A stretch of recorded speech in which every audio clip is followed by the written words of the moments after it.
जिन लोगों को भूख नहीं लगती है, ये परेशानी बहुत तादाद में देखी भी जा रही है। व्यक्ति को भूख नहीं लगती है लेकिन तब भी उसको खाना ही है, क्योंकि पाचन क्रिया तो दुरुस्त रखनी बहुत ज़रूरी है अगर हमें फिट रहना है।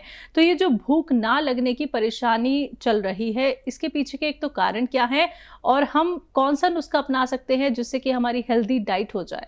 हाँ, भूख न लगना भी एक बीमारी है। देखिए, सेहत की दो निशानियां हैं। एक तो भूख लगे खुल के, और एक खुल के आदमी को मोशन हो जाए, बिल्कुल। वक्त पर हो जाए, वक्त पर भूख लगे, ये सेहत की निशानी है। अगर इसमें कोई बाधा आ रही है, भूख नहीं लग रही या खुलासा उनको मोशन नहीं हो रहा, तो समझ लीजिए कुछ अंदर चल रहा है जो नहीं होना चाहिए। अब देखना ये होता है कि हमारा हजम, जो पाचन क्रिया तंत्र जो है, वो इम्प्रेस हो जाता है, और अक्सर वो लीवर की वजह से होता है। लीवर का काम है जिम्मेदारी से जल्दी भूख लगाए, और लीवर अगर किसी परेशानी में है तो हमारा पाचन तंत्र जो है वो स्लो हो जाता है। फिर कब्ज होने लगेगा, किसी को पेट में तकलीफ होने लगेगी, और एक दो दिन बाद अगर उसको मोशन होता है तो समझ लीजिए कि अब इस परेशानी से हमें निपटना चाहिए जल्दी, नहीं तो फिर और सब चीज़ें भी इम्प्रेस होने लगती हैं। तो आसान नुस्खा जो मैं अक्सर बताता हूँ, वो इस पूरे सिस्टम का जिम्मेदार है। अगर ये नुस्खा कुछ दिन लिया जाए तो एसिडिटी हो, वो उसको बड़ा फ़ायदा होता है, और कब्ज़ हो, मोशन मुश्किल से होता हो, बवासीर हो, लीवर सुस्त हो गया हो, लीवर सुस्त हो जाता है, और कहीं इन्फेक्शन हो लीवर में, किडनी में, पेट में, इन सब के लिए वो मैं एक नुस्खा बताता हूँ अक्सर। सौंफ, सौंठ, जीरा, अजवाइन, धनिया, मेथी, 6 चीज़ें 100-100 ग्राम लेकर पाउडर बना के रखा करें घर में। अब अच्छे घरों में ये रहता है, तैयार रहता है नुस्खा, और ये 6 चीज़ों का पाउडर और नमक ज़ैतून अलग से 101 ग्राम खरीद के रखें। और अगर रोग भी नहीं हो तब भी खा सकते हैं नुस्खा। 1 चम्मच ये पाउडर जो आपने तैयार किया और 1 चुटकी नमक ज़ैतून पानी में मिलाकर आप ये नुस्खा कम से कम एक बार लिया करें। इससे पूरा सिस्टम, पेट का, लीवर का, किडनी का अच्छा काम करता है, और आदमी फिर सेहतमंद ज़िंदगी गुजार सकता है। उत्तराखंड से मिथिलेश जी, स्वागत है आपका। जी, हम ये पूछ रहे थे, हमें क्या कहते हैं, सन 18 में बना था अल्सर, और मैं बहुत परेशान हूँ। मैंने बहुत दवाइयाँ खा ली हैं, अंग्रेजी भी और क्या कहते हैं होम्योपैथिक की भी खा चुकी हूँ। मेरे पेट में काफी दुखन चुभन रहती है, और क्या कहते हैं, कभी कभी पेट साफ नहीं होता, कभी कभी कब्ज भी होती है।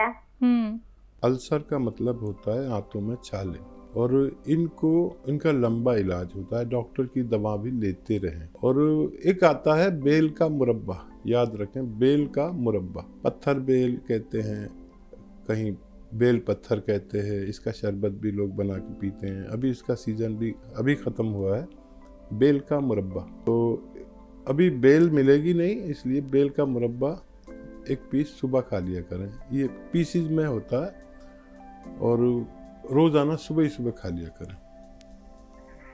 खाली पेट खाएंगे तो बहुत अच्छा है।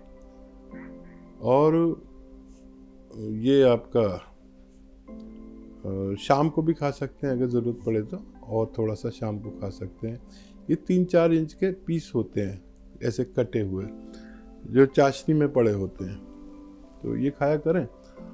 और अरंडी का तेल आता है जिसे कैस्टोल ऑयल कहते हैं, ये मेडिकल स्टोर पर मिलते हैं, कोई अच्छा सा ले लें, और 1 चम्मच ये पिया करें, और उसके बाद गरम चाय या गरम पानी पी लिया करें। ये रोज़ाना करना शुरू कर दें। ये हो गया घरेलू इलाज। और एक और इलाज बताता हूँ, वो आप इस्तेमाल कर सकते हैं।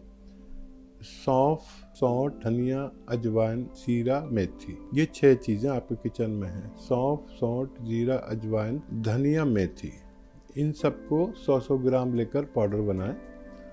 और एक आता है नमक जैतून, इसका असली लेना ज़रूरी है। असली ये नमक जैसा ही दिखता है लेकिन नमकीन नहीं होता। ये दुनिया का बेहतरीन नमक कहलाता है, जो आपको 100 ग्राम अलग से रखना है।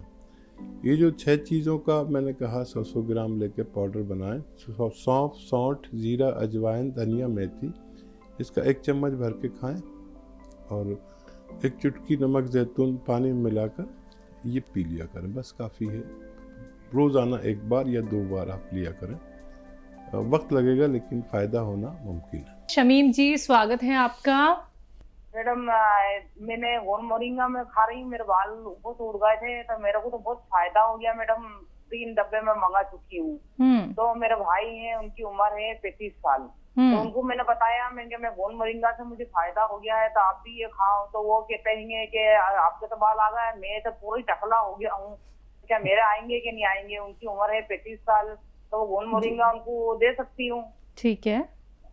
और एक सवाल है मैडम और मेरा, कि मेरा एलोवेरा का सिरका बनाया जिनका आपने बताया था, तो वो 4 महीने हो गया, तो बन चुका है, तो उसको छानना है और वो खट्टा होता है। तो मैं गोंद मोरिंगा ले रही हूँ, तो वो खट्टा है, तो मैं ले सकती हूँ उसको? मेरे यूनियर में भी खुजली बहुत हो रही है मैडम। और तीसरा सवाल है मेरा कि वो अश्वगंधा और वो धनिया, हकीम साहब ने मेरी लड़की के लिए बताया था, तो वो सिलिकॉन जगह गोंद के साथ, तो वो वैसा गोंद की भूसी भी देनी है उसके साथ? क्या चीज देनी है? ये बच्चे नहीं है मैडम। ठीक। हाँ, इस सब गोल की भूसी पानी में मिलाएं और अश्वगंधा ज़रा सा, आधी चुटकी, 1 चुटकी भी नहीं, आधी चुटकी, और धनिया, और ये जो चिलगोजे का गोंद है वो भी 1 चने की दाल के बराबर, उसके आसपास, बस इतना। रोज़ाना रात को दिया करें। तो उसके लिए मैं दुआ भी करूँगा और साहिब उम्मीद आप बहुत जल्द हो सकते हैं। और आपके बाल आ गए, गोंद मोरिंगा सफ़ेद असली आपको मिल गया, बाल आ गए, बहुत मुबारक। अच्छा, वो जो आपके अजीज़ हैं जिनके जो 35-36 साल हैं, उनको भी ये दे सकते हैं, लेकिन इनको देने का तरीका अलग है। मतलब खाएं तो इसी तरह जैसे आप लेते हैं, लेकिन ये जो सरसों का तेल हम यूज़ करते हैं, इसका सरसों या राई भी कहते हैं इसे, कोई बंगा कहता है, ये जिसका तेल हम यूज़ करते हैं, इसको बहुत बारीक कर लें, कूट के, या ग्राइंडर में हो जाए, बारीक होना चाहिए। और फिर उसका 1-2 चम्मच लें पाउडर, और उसमें इतना मामूली सा पानी मिलाएं कि वो लेप सा बन जाए। और इस लेप को उनके सर पे लगाएं, जहाँ जहाँ बाल नहीं है, जहाँ है वहाँ भी लगा सकते हैं। तो ये लगाने के थोड़ी देर बाद जलन और मिर्चें लगने लगेंगी, तो बर्दाश्त करें जितना कर सकते हैं। जब बर्दाश्त नहीं हो तो रिमूव कर दें, साफ़ कर दें, और फिर ठंडा पानी से नहा भी सकते हैं, वॉश भी कर सकते हैं, गुस्ल कर सकते हैं। ये 2-2 दिन छोड़कर ये करना है। और गोंद मोरिंगा आपकी तरह रोज़ाना खाना है। मुझे उम्मीद है उनको भी बाल आने मुमकिन है। जी, एलोवेरा का सिरका इन्होंने बनाया है। हाँ, इस्तेमाल करें, छानना बेहतर है। जो चाय की छन्नी है उसमें छान लें, और या मलमल के दुपट्टे में छान लें। आप लोग तो ओढ़ते हो गए मलमल का दुपट्टा, उसमें छान लें। अब ये तैयार हो गया, और 1-2 चम्मच रोज़ पी सकते हैं।